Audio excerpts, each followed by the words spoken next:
जय जय श्री राधा वल्लभ, जय जय श्री हरिवंश, जय जय श्री राधे राधे। गुरुदेव भगवान जी के चरणों में मेरा प्रणाम। राधे राधे राधे श्याम।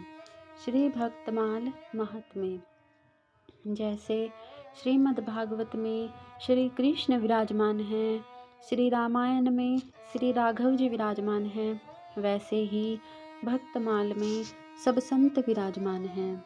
कहते हैं कलयुग में भक्तों का चरित्र सुनने मात्र से कल्याण हो जाता है। तो चलिए अब सुनते हैं सुंदर कथा श्री भक्तमाल श्री जापू जी। श्री जापू जी परम प्रेमी भगवत भक्त थे। इनके श्री मुख से सदा भगवान का नाम सीताराम सीताराम का नाम जाप होता रहता, अतः इनका नाम श्री जापू जी पड़ गया। नित्य ही संत भगवंत सेवा एवं उत्सवों की धूम आपके यहाँ मची रहती थी। इन्होंने अपने समस्त धन संतों की सेवा में लगा दिया, परंतु कुछ काल में सब धन व्यय हो गया। अपना सर्वस्व व्यय करने के बाद आप संत सेवा के निमित्त राहजनी लूट डकैती करने लगे। एक बार आपके यहाँ संतों की मंडली पधारी और घर पर न धन था और न कुछ अन्न। पास ही में एक सुनार रहता था जो सोने में मिलावट आदि करके बेचता था, और सुनार कभी शुभ कार्य में धन व्यय नहीं करता था। आपने उस सुनार को लूटा और आकर संतों को भोजन कराया और वस्त्रादि भी दिया। सुनार ने आपके घर पर आकर झगड़ा किया। झगड़ा बढ़ते बढ़ते देखकर राजा के सिपाहियों ने दोनों को पकड़कर राजा के सामने उपस्थित किया। राजा ने दोनों को कारागार में डाल दिया। श्री जापू जी को अपनी चिंता न थी, पर घर में संत जन विराजमान हैं, उनकी सेवा से वंचित होने से जापू जी चिंतित हुए। रात को जापू जी सतत सीताराम सीताराम का जाप कर रहे थे। राजा से सपन में भगवान ने कहा, तूने मेरे भक्त जापू जी को कैद खाने में बंद कर रखा है, उसे शीघ्र छोड़ दे, नहीं तो तेरा कल्याण नहीं होगा। सवेरा होते ही राजा ने श्री जापू जी को कारागार से मुक्त करने का आदेश दिया और आपको निरपराध समझा। सुनार को अपराधी समझकर उसको नहीं छोड़ा। राधे राधे।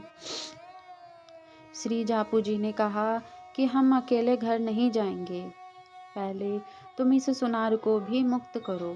सुनार के बिना अकेले कैद से मुक्त होना स्वीकार नहीं किया।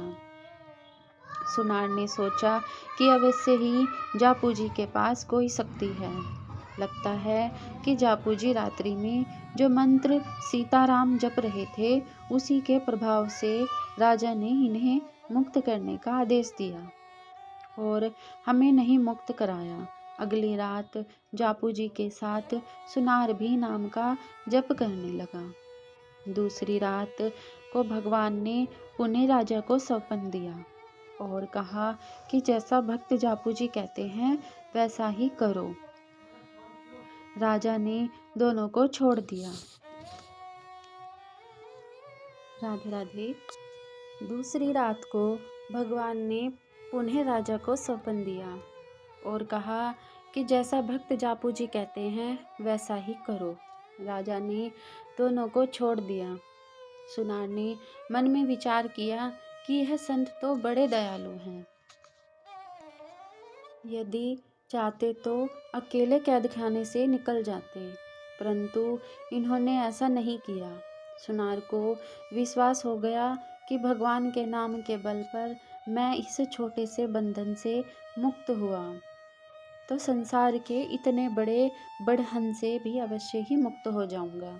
उसने निश्चय किया, अब इस नाम का त्याग अब मैं कभी नहीं करूंगा। ऊपर से उसके धन का अन्न संतों के पेट में जाने से भी उसकी बुद्धि अति निर्मल हो गई। एक क्षण भी सच्चे संत का संग हो तो जीवन परिवर्तित हो जाता है। बाबा श्री तुलसीदास जी ने कहा है, एक घड़ी आधी में पुनियाद, तुलसी संगत साधु की हरे कोटि अपराध। कबीरदास जी कहते हैं, कबीरा संगत साधु की जो गंदी का वास, जो कछु गंदी दे ही नहीं तो भी वास सुवास।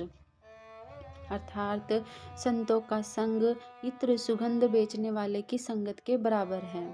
इत्र बेचने वाला चाहे कुछ न दे तो भी उसके समीप जाने पर खुशबू मिलती है। उसी प्रकार संत चाहे मुख से कुछ भी न बोले तो भी उनके समीप जाने संग करने पर मन पवित्र होता है, मन की दुर्गंध नष्ट होती है। राजा ने जापू जी को सारी घटना सुना दी और पूछा कि आप जैसे भगवान के भक्त ने सुनार का धन आखिर क्यों लूटा।